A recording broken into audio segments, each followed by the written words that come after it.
Am I in focus? I hope I'm in focus. Hi everyone, welcome back to Howay the Herbivores. My name's Ellen. If you've never been here before, we make videos about vegan food, vegan lifestyle, mental health, spoken word, ethical living, all that jazz. So if that's something that you're interested in, then please subscribe. Today's video is all about my January favourites, so that is beauty, food, TV, books, things like that. So if that's the sort of thing that you're keen on seeing, if you care, then please stick around and let's get on with it. Okay, so the first thing that I want to talk about is some kind of skincare, toiletry type products. For Christmas, I got a set from the Bodyshop, and now the Bodyshop is finally officially cruelty free, so it's really good to finally be able to buy that stuff again because I have bought it for a long time. Here in the northeast we have a outlet store on the Royal Keys, which is all the Bodyshop products, maybe sometimes out of season, but they're really good value. So for Christmas my mum got me this blueberry shower gel, and I've also got a body butter. I never ever had blueberry before from the Bodyshop, so I was really excited to see this because normally I always get like the citrus flavours. Not really a big berry lover, maybe raspberry is okay, but really can't stand anything strawberry. So when I found out they had a blueberry one, I was really excited. I do like blueberries, so it smells really good. Like, it smells like real blueberries. It's really tasty smelling. Obviously not tasty to eat. Don't eat this, kids. It's just a classic shower gel. I've got quite a few shower gels on rotation at the moment. This, and I've got Snow Fairy from Lush, which I did pick up in the Lush sale. Yeah, I like Snow Fairy. I don't mind smelling like an actual fairy, and Craig likes it too, so there's no surprise there. But this, and also the body butter, I'll just get, sorry I haven't got like a table here yet, so I'm still kind of picking stuff up off the floor, but the body butter comes in a massive, pretty big one. I think you can get a bigger one than this as well, that's like twice the depth. It's really good for dry skin. It says 24-hour hydration for dry skin. Everyone knows what body butter is like, but I really like the body butter from the Bodyshop. It sinks in really fast. It's good for your hands, good for your elbows, especially good for your feet. I like to put this on my feet and then put socks on and then go to bed. Yes, I sleep in socks. Yes, I'm weird. We just talk about the fact that I'm filming in daylight. Oh, daylight, day man. Because I am at home in the daytime, which is very rare. So previously I've only been able to film in the afternoons, and because I live in the northeast of the UK, we get very little daylight, so I'm really excited to be filming in daylight. Hopefully the lighting is a little bit better than my previous videos. I'm not a camera expert, so I do know that the last two videos I did, my ISO was potentially too high, which is why it's like not perfect quality, so I'm hoping this is going to be much better quality. You will be able to see all of the imperfections on my face. Imperfections are perfections. My next product is from Lush, as mentioned before. I'm a big fan of Lush. I have got two of these jelly face masks. I've just finished one of them, which was Birth of Venus, which is the blue one, which I thought was okay, didn't really seem to do anything. Then I got this one, which is called FOMO. It says, don't miss out on happy skin with calming calamine and soothing rose, while bright neroli lifts the mood. This is a funny one because I really don't normally like rose scent, and to be honest, the smell of it, yeah, it's quite rosy. It smells kind of like something that you would have probably found in your grandma's like bathroom when you were little or something. I'm not a massive fan of the smell. I know some people love the smell of rose, and it's just not for me.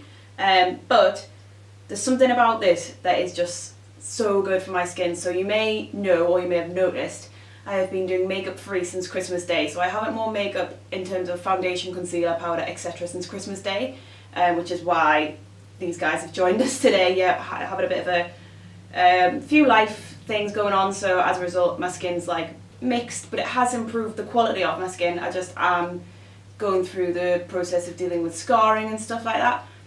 From what I've seen on the internet and things like that, it can take months and months for scarring to heal, so I'm not too concerned about it, and a lot of it was more to do with confidence.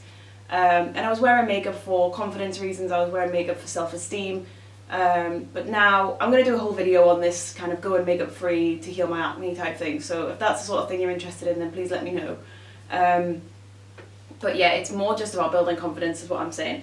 And the jelly mask has been a real treat. One thing that I have been doing a lot of, same with the body butter, is taking care of my body and my skin a lot better, because I've not been wearing makeup, I've not been spending as much time in the morning applying foundation and things like that.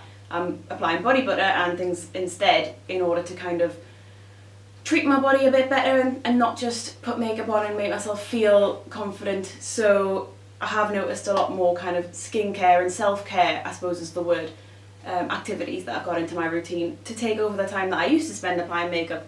That doesn't mean that I don't miss wearing makeup, because I fucking do. Back to the jelly mask. So it's like a weird jelly consistency, I'm not sure if you can see that, but it's basically like if you've ever had the jelly shower gels, it's kind of like that.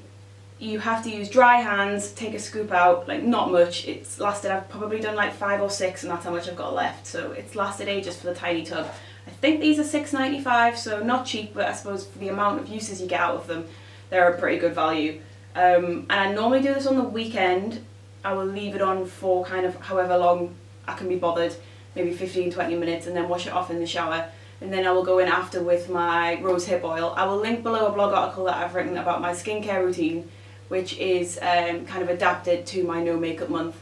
So I'll go in with either rose hip oil or vitamin E oil and some light moisturiser and get on with my day. And then honestly, the next day, the skin on my face feels absolutely insanely smooth, just so smooth and supple. And I wouldn't say that this is just, yeah, I guess it says it's got a calming, soothing kind of action. It kind of is that, but it's kind of just more like a treat for your skin, like hydration, I guess. Anyway, I've talked a lot about that, but yeah, I would highly recommend these jelly face masks. Not all of them are vegan. I think one of them has honey or beeswax in, so be careful. Lush do mark all of their products as suitable for vegans, if they are suitable for vegans, so make sure you check the packaging before you buy. Okay, so my next thing is this Rule of Attraction planner. It is kind of like the equivalent of the Passion Planner, which as far as I know, I just couldn't find in the UK without shipping over from the US. And then I saw this one on Amazon and I watched some reviews on YouTube and I thought, right, I'm gonna buy this one. It was $27.99, I think. It's rose gold. It's absolutely beautiful. Not leather, it's like fake leather. It's got, basically what it is, if you don't know, it's kind of like a life planner. It's got all like the days and the months in. I'm not gonna show you the ones I've written on because you'll see all the deep dark feelings in my soul. But and then it's got end of month reflections and things like that. But the point of this is to help you achieve your goals. It's kind of like a self-care routine. So if you are a journal writer, or I used to write a journal and I used to write a gratitude list in separate kind of places, and now I've kind of compiled it all into this one place. So it's a big book, but it has everything in it. It's got it's got sections to write your entire life goals, your goals for the next 3 months, things like that, and then it helps you take them in step by step means. And then also it's got a lot in it about self-help and self-care, looking after yourself, putting yourself first, things like that. So I fill this out every day. I kind of use it as a planner, but I also kind of use it as a diary. So I'll write, if I've got an appointment, I'll put it in there, but I don't use it to refer back to the appointments. I do still use my Google Calendar. But I will maybe write a section in the day on a reflection of that day, even if it's just a couple of words to say how that day went and things like that. And to be honest, it's been really helpful this month because January has been the longest month of my entire life. Does anybody else feel like January's been going on forever? Like, what? It's been a really, really long January. It's been a really tough January for a lot of people. I mean, there is a day in January literally called Blue Monday, where they say that that's where loads of people kill themselves, which I think is a really weird thing to call a day. But I did hear that that is a day created by travel agents to get people to book on holidays. So watch what the corporate companies are doing. Okay, the next thing I wanted to talk about was an author and a kind of favourite moment from January, I guess. It is Matt Hague, who is a fiction author. He wrote The Humans, which Craig is currently reading, so it's in the bedroom. How to Stop Time, which has just come out, and he's also written this non-fiction account of his own mental health struggles called Reasons to Stay Alive. Matt is very popular on Twitter, so if you're into Twitter then you can follow him, I'll link him below. He writes kind of these fiction stories kind of with a kind of supernatural or fantasy twist, but they are very human, and most of them are about the human condition and that kind of thing. He's also written a book called The Radleys, which is about a vampire family. It's so good. Like, got that one on my Kindle. So I bought these in paperback because Matt came to Waterstones in Newcastle this month, and we got to meet him and we got to hear him do a Q&A, and he also signed our books. So to Ellen and Craig from Matt. It was amazing to meet him, especially as a guy who I identify so closely with regards to anxiety and depression as a byproduct of anxiety. There's just like no words to describe how much I love these books. This is why I own them in book format. I generally read most of my books on Kindle just through force of habit really, but I did go out and buy these because they're so good. So if you're looking for something to read, then please give them a go. Okay, so the next thing I want to share with you guys is some Netflix recommendations. These are just some of the things that we've been watching on Netflix recently, so hopefully if you haven't watched them already, then you might want to give them a go. We watched loads of stuff back in December, but obviously this is January favourites, so I'm going to stick with stuff we watched in January. The first one is The End of the Effing World, which is a mini-series on Netflix. It's British. It's very British, so if you're into kind of like Black Mirror and Skins and stuff like that, that kind of dark, Misfits I guess is another one, if you're into that kind of dark British humour, which is kind of like, am I supposed to laugh at that? Oh, like that type of thing. This is kind of where it's come from, I guess. The young lad who's in it, whose name I cannot remember, he is from the episode of Black Mirror, Shut Up and Drive. If you've watched that episode, you will immediately know who I mean. It takes you a couple of episodes to kind of get used to him, given the Black Mirror episode. Well, for me anyway, I often see actors as their same characters, so I'm a bit like, oh, that guy is that guy from that thing. But yeah, he's immediately kind of comes into his own. You start to see him as the character that he is, and it's just really, really good. Like, it's just, at first I was kind of like, what? But yeah, it's really, really good. So if you're into kind of dark, kind of gritty British kind of humour, stuff like that, there's not really any way to describe it, to be honest. It's a weird one. But if you're into that kind of thing, give it a go. Need to stop saying because when I'm editing, all I can hear myself going, what is that? Like, why do I do that? Oh, I've just done it again. Okay, the next thing that I want to talk about on Netflix is Manhunt Unabomber. To be honest, pretty much everyone I've spoken to has probably watched this already. We watched it over Christmas, so kind of not really January. But it is a TV show all about the Unabomber who was sending bombs in the post to various airlines and educational institutions in the US between the 70s and the 90s. It took them 20 years to catch him. It is really good. It is one of those shows which completely flips the good guy and the bad guy. You don't know who's the good guy, you don't know who's the bad guy. Maybe it's just me being a massive empath and thinking, oh my god, I feel so sorry for the bad guy. But I don't know, it's really good. That's another recommendation from us. I'm trying to think if there's anything else. Not that I can think of right now, but if there's anything that I've come across when I am editing this, I will put it down below as well. I suppose another thing book-wise that I want to mention is I am trying to read 50 books this year, so that is 1 book a week. This month I have read 6 books so far, so I'm really, really pleased with that. 3 of those books have been the first 3 books of the Harry Potter series. Yeah, I've never read Harry Potter. As someone who considers themselves to be literate, well, literate as in I can read. What is the word when you're a reader? I don't know. There's a word. But as someone who considers themselves to be a fan of books, it is absolutely insane that I've never read the Harry Potter books. I think my argument is that when I was a teenager, I was a massive hipster and I did not like to do things that everyone else was doing. I preferred to do the complete opposite because that's who I was.